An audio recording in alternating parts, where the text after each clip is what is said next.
Hey, this is Jake from Jake of All Trades, and today we're going to do an update on our worm composting. So let's go check it out.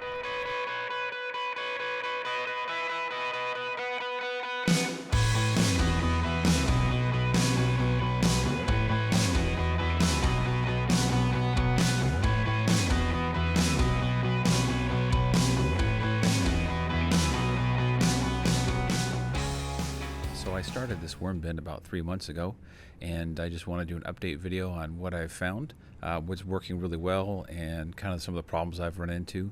So I know that if you're thinking about doing this, you might run into some of these problems as well. So come along and let's go check it out and see what we got. So here's a worm bin. Again, I made this out of just two Roughneck Rubbermaid totes. You can get these at usually Home Depot or Lowe's. And I've drilled some holes in the top. I'm thinking I might drill some more in here because it's still a little too damp for me. Now, inside, some of this stuff kind of comes up here, and that's okay. And then I've got my bedding, or just my shredded newspaper. This is a mix of shredded newspaper as well as like Trader Joe's bags, the brown bags. They break down real nicely. I try and keep that on top. So let's go take a look here what we got underneath. Get you some worms.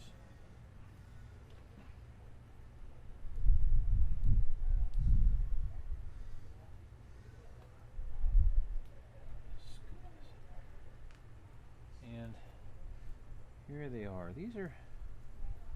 I've got probably double what I had before. I started with about 1,000, and I've probably increased that by, well, almost doubled it. I'm sure I've got about 50% more now than I used to.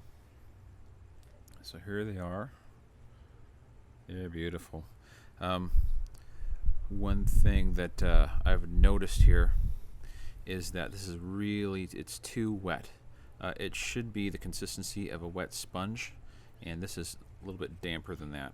And it's getting better. I'll tell you what I did in a minute, but here are my red wigglers. They're doing pretty good. They're pretty happy. I'm getting some little baby eggs in here, and see if I can find you some babies.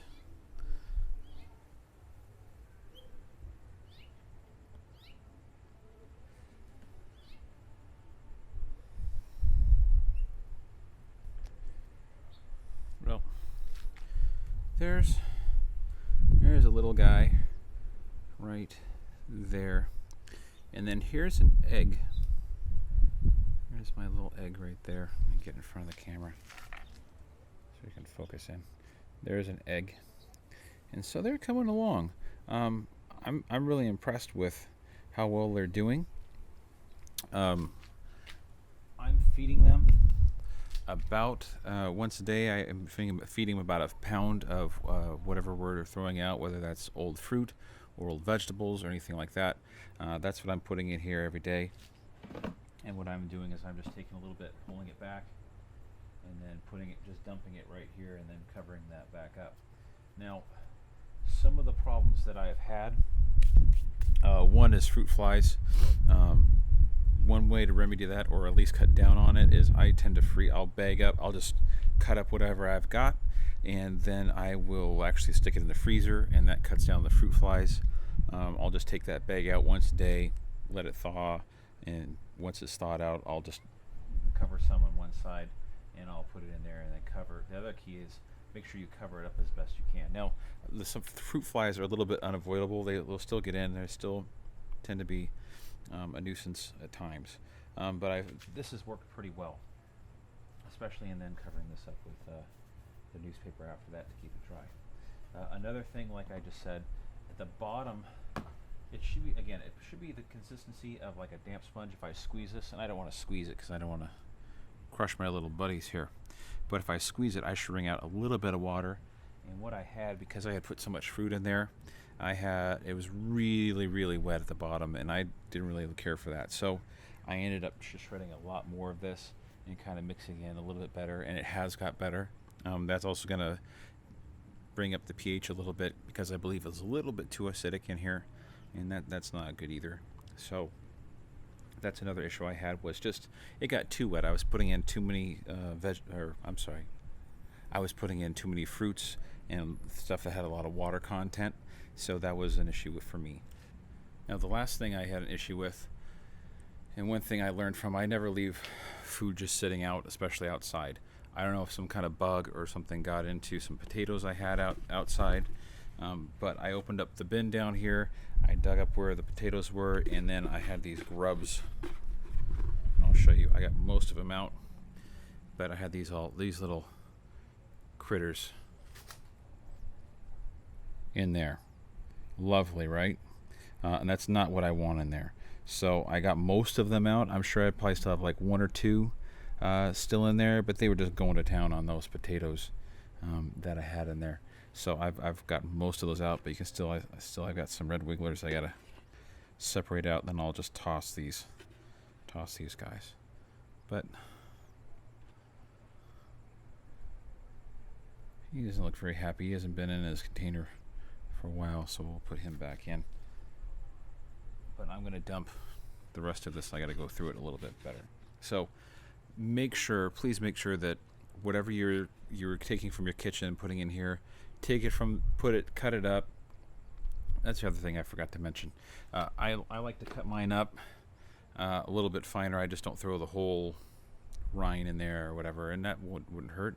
It just takes a little bit longer for the worms to break it down.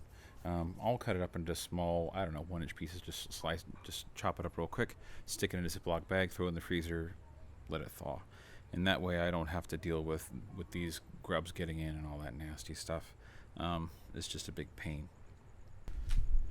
One other thing I forgot to mention is I'll take my coffee grounds here, my old coffee grounds, and then my crushed up eggshells. And about once a week, I'll just take this and I'll sprinkle a layer of this on top, because this will make nice compost as well. Mix it in, and that will help. Also, with the crushed up eggshells, that does a couple things. It helps the worms actually eat the food, and it also will raise the pH, because again, it tends to be a little more acidic in here, and putting these eggshells in will kind of bring that up a little bit and make it a little bit more neutral rather than acidic. So I'll just take this, and once a week I'll just sprinkle the top layer of this with eggshells. Once they've been in there a while, the eggshells get a little bit softer, but they'll break down pretty nicely. So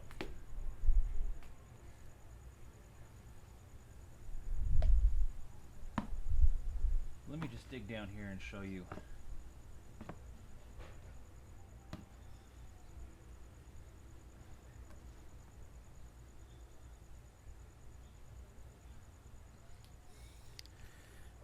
It's a little muddy right now, but these are all, and I got some, you can see I've got some newspaper mixed in there.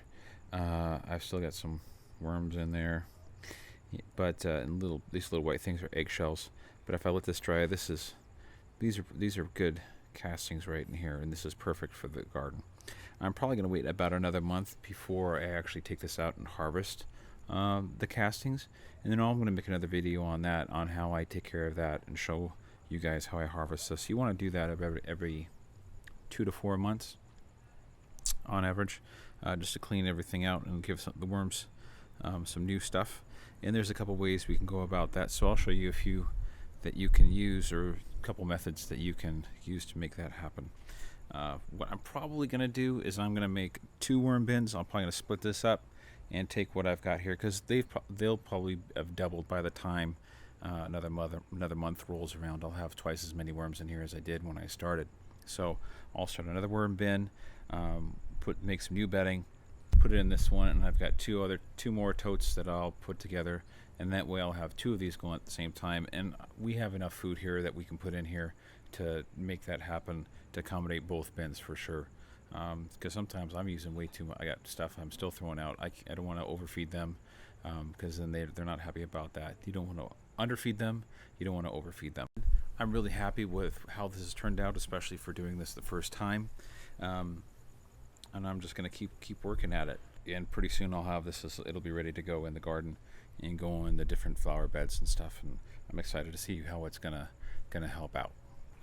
So if you have any other questions, or you have Any recommendations for vermicomposting, be sure to leave those below. I'm going to continue to make videos on these different things like worm composting and composting tea and things coming up. So be sure to subscribe. I hope this video helps. And this is Jake from Jake of All Trades saying we'll see you next time.